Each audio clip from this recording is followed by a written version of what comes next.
வணக்கம் நண்பர்களே, welcome to எனது புதிய உலகம்.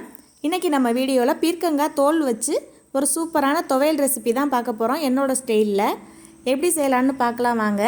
அடுப்பில் சட்டி வச்சுட்டு சட்டி காஞ்ச உடனே நல்லெண்ணெய் சேர்த்துக்கிறேன். நல்லெண்ணெய் நல்லா சூடானோடனே நிலக்கடலை பருப்பு ஒரு 2.5 ஸ்பூன் சேர்த்துக்கிறேன்.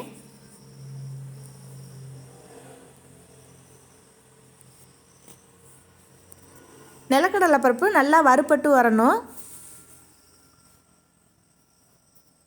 இப்போ அதோட 1 ஸ்பூன் உளுந்தம்பருப்பு சேர்த்துக்கிறேன்.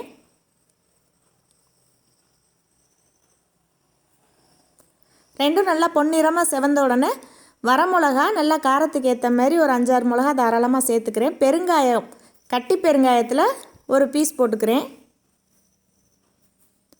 புளி ஒரு நெல்லிக்காய் அளவு சேர்த்துக்கிறேன். நல்லா வறுத்துக்கலாம் எல்லாத்தையும்.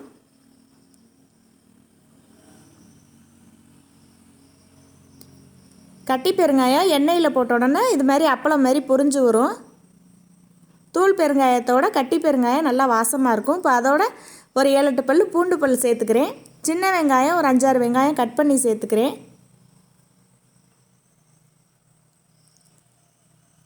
நல்லா வதக்கிக்கலாம். ஒரு கைப்பிடி அளவுக்கு கருவேப்பிலை சேர்த்துக்கிறேன். ஒன்று ஒன்றா அடுத்தடுத்து சேர்த்து இது மாதிரி வதக்கிக்கிட்டே இருக்கலாம்.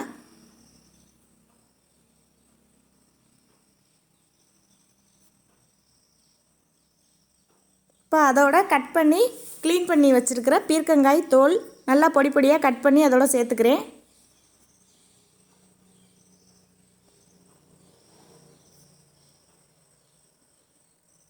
பீர்க்கங்காய் தோல் நல்லா வெந்து வர்ற அளவுக்கு நல்லா வதக்கிக்கிட்டே இருக்கலாம். இப்போ தேவைக்கேற்ப கல் உப்பு சேர்த்துக்கிறேன்.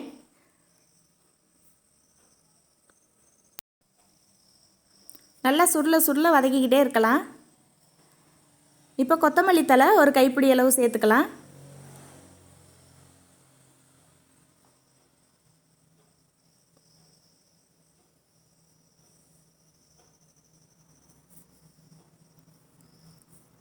எல்லாம் நல்லா வதங்கி வந்த உடனே ஒரு கைப்பிடி அளவுக்கு துருவின தேங்காய் சேர்த்து நல்லா சுருள வதக்கிக்கங்க.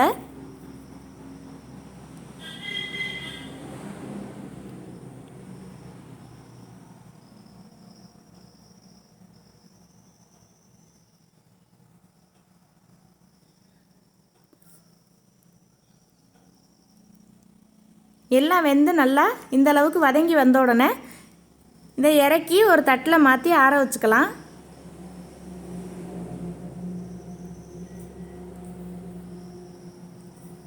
ஆறுனதுக்கப்புறம் இது மாதிரி மிக்சி ஜாரில், சின்ன மிக்சி ஜாரில் சேர்த்து 3/4 பதத்துக்கு அரைச்சி எடுத்துக்கலாம். இன்னும் அம்மியில் அரைச்சோம்னா இன்னும் டேஸ்ட்டாக இருக்கும். ரொம்ப நைஸாக அரைக்கக்கூடாது. இந்த அளவுக்கு 3/4 பதத்துக்கு கொரப்பாக அரைச்சிக்கணும்.